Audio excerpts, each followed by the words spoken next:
ឆ្ងាយមើល HR រាល់ថ្ងៃដឹងធ្វើស្អីខ្លះគ្មានធ្វើអីទេតែប៉ុណ្ណោះអង្គុយចាំតែយក attendance មើលមិនដឹងធ្វើស្អីមួយថ្ងៃតិចចាក់ទឹកតិចទៅកតុបទឹកតិចទៅជួបគេមិនដឹងនិយាយអីជួបគេសង្ស័យនិយាយដើមបុគ្គលិកមួយទៅបុគ្គលិកមួយមិនធ្វើអីហើយដល់ពេលគេយក attendance ហើយតាំងកាត់លុយគេ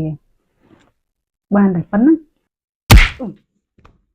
ចាមែនតើទៅគឺ HR មិនមែនថាអត់ការងារធ្វើទេពេលខ្លះនិយាយទៅការងារគឺយើងមានរៀងខ្លួនផ្នែក team sale team account team admin team HR គឺយើងមានការងាររៀងខ្លួនអញ្ចឹងកុំឆ្ងល់ថា HR ធ្វើអីថ្ងៃនេះមកដឹងអំពីថា HR មានប្រមាណ function ណាគេហៅថាផ្នែកនីមួយៗទូចៗរបស់ HR គឺយើងចែកចេញជា4ដែលទី1មុនគេហៅថា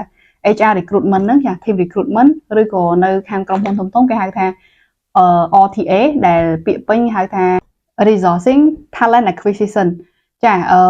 ដែលនៅក្នុង recruitment team ហ្នឹងគឺជា team ដែលសំខាន់ជាងគេតែប៉ុតទៅគឺពីពួកគាត់គឺជា team ដែលនាំចូលបុគ្គលិកចូលមកក្នុងក្រុមហ៊ុនអញ្ចឹងនៅពេលដែលបុគ្គលិកចាប់ផ្ដើមចូលក្រុមហ៊ុនបើសិនជានាំចូលមកជាបុគ្គលិកល្អគឺគាត់ប្រកាសជានាំចូលល្អមកក្នុងក្រុមហ៊ុនហើយប៉ុន្តែបើសិនជាការ recruitment ហ្នឹងការជ្រើសរើសរបស់គាត់ហ្នឹងគឺអត់សូវល្អទេនៅពេលដែលនាំចូលមកដល់ក្រុមហ៊ុនគឺមានបញ្ហាហើយនៅក្នុង recruitment ផងដែរអាចថាក្រុមហ៊ុនទូចមួយចំនួនគេនឹងដាក់ compliance ចូលទៅ recruitment ដែរប៉ុន្តែបើសិនជាក្រុមហ៊ុនរៀងធំដែរគឺគេចែក team compliance ផ្សេងទៀតអញ្ចឹងយើងមាន recruitment compliance បន្ទាប់មកយើងមាន team នៅក្រុមនឹងទៀតនៅពេលដែលយើងចាប់ផ្ដើមចូលជាបុគ្គលិកហើយគឺយើងមាន HR team របស់យើងដែលជា HR support team ដែលយើងហៅថា HR business partner ហ្នឹងចា human resource business partner យើងហៅកាត់ថា HRBP ចា business partner ឬក៏ក្រុមហ៊ុនមួយចំនួនទូចគេហៅថា HR operation តែម្ដងដែលគាត់ធ្វើជាទូទៅនៅក្នុងក្រុមហ៊ុនក្រុម HR operation ហ្នឹងមិនមែនក្រុមទេនិយាយទៅផ្នែកមួយទៀតចាផ្នែកមួយទៀតគឺ training អញ្ចឹងនៅពេលដែលគាត់ចូលមកជាបុគ្គលិកហើយយើងមាន team training មួយទៀតអញ្ចឹងនេះសម្រាប់ក្រុមហ៊ុនធំៗគេចែក function អញ្ចឹងចុងក្រោយគឺ compensation and benefit ដែលយើងហៅថាបើក្រុមហ៊ុនទូចល្មមគេហៅថា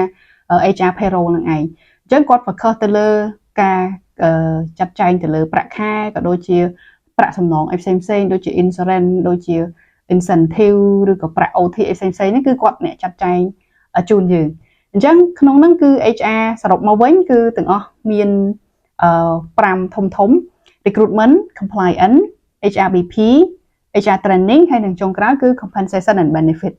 ហើយនៅក្នុងហ្នឹងទៀតក៏មានការងារទូចនៅក្នុងហ្នឹងទៀតនៅក្នុង recruitment team ចាដែលយើងហៅថា RTA resourcing and talent acquisition ហ្នឹងគេមានជា employee branding គេមានជា company culture ដែលតាក់ទងជាមួយនឹងការធ្វើ branding ពី culture របស់ក្រុមហ៊ុនចាក្នុង HRBP យើងមានជា employee engagement ចា performance review អីផ្សេងហ្នឹងតួនាទីក្រុម HRBP ទៀតអញ្ចឹងការងារទាំងអស់ហ្នឹងទូចច្រើននៅក្រុមហ្នឹងទៀតហើយ training ក៏ដូចគ្នាគេយើងចែកចេញជា internal external training គេរៀបចំ schedule អីផ្សេងចាច្រើនអញ្ចឹងឲ្យដឹងថា HR មិនមែនអត់ការងារធ្វើទេមិនមែនទៅតែកតុបទឹកទៅតែចាក់ទឹកទៅតែនិយាយដើមគេទេចាជា HR គឺយើងស្ថិតនៅក្នុងបន្ទាត់មួយដែលគេហៅថាដូចឪពុកម្ដាយអញ្ចឹងដោះស្រាយក្រុមហ៊ុនជាមួយនឹងបុគ្គលិកធ្វើម៉េចឲ្យគាត់ត្រូវគ្នា